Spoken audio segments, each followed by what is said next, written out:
So yun na nga mga bossing, ito na nga po ang part 4 ng ating Hong Kong tour dito sa Hong Kong.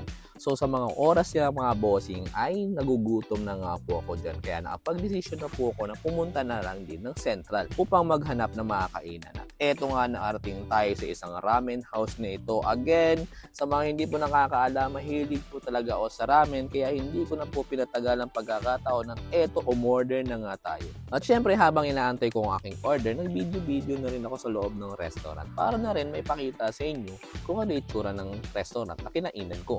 At syempre mga bossing, hindi naman talaga o binigo ng feeling ko nung maita ko pa lang sa labas to ay talaga namang namanghana ako. Kasi naman mga bossing, sa labas pa lang mukhang malinis na talaga. At ilang sandali lang mga bossing ay dumating na nga itong aking in-order na ramen. Kung mapapansin nyo mga bossing, may dried fish po sa ibabaw. Pero masarap naman siya mga bossing dahil naubos ko yung aking in-order. Then after po nun mga bossing, nagdakad-lakad na nga po tayo sa Central para magpababa na rin ng aking kinain. At dahil hapon na nga ng mga oras na yan mga boss, ay nagdesisyon na nga tayo bumalik sa border para naman sumakay ng bus papuntang Macau. So yun, maraming salamat sa inyo. Don't forget to follow, like, and share. Ciao!